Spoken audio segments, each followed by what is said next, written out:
বলক আজি বাহু মাছ ৰান্ধো। আজি বাহু মাছৰ টেষ্টি ৰেচিপি এটা লৈ আহিছোঁ। তেতিয়াহ'লে বলক ভিডিঅ'টো আৰম্ভ কৰোঁ। এয়া দেখিছেনে, মই মাছ ভজা কেৰাহীখনতে অকণমান ক'লা জিৰা দি দিছোঁ আৰু এটা পিঁয়াজ কাটি দিছোঁ। পিঁয়াজখিনি ৰঙচুৱা হোৱাৰ পাছত মই যিটো বিলাহী পেষ্ট বনাই ৰাখিছিলোঁ, বিলাহী পেষ্টটো দি দিছোঁ। এইখিনি অকণমান সময় ফ্ৰাই কৰি ল'ম। আপোনালোকে বাৰু মোৰ ভিডিঅ'সমূহ চাই কেনে পায় জনাবলৈ একেবাৰে নাপাহৰিব।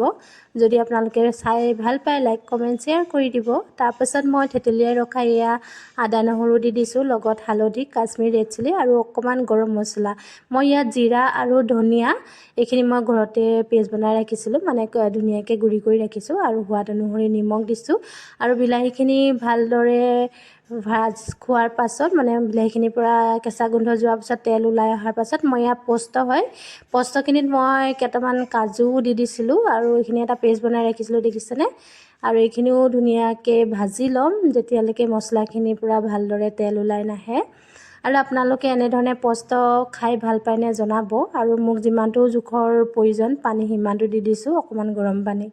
আৰু যদি আপোনালোকে এনেধৰণে ৰান্ধি খোৱা নাই, এবাৰ ৰান্ধি খাই চাব, বিৰাটেই সোৱাদ লাগে জানেনে।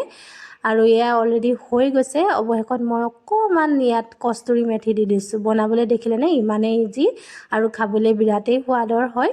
যদি আপোনালোকে এনেধৰণে ৰান্ধি খোৱা নাই, এবাৰ ৰান্ধি খাব, বেছি প্ৰয়োজন নহয়। আৰু পষ্টত আপোনালোকে যদি কাজু বাদাম দিব নিবিচাৰে, নিদিলেও কোনো কথা নাই। আৰু কাঁহীখনো দেখাই দিছোঁ আপোনালোকক। ধন্যবাদ ভিডিঅ'টো চোৱাৰ বাবে।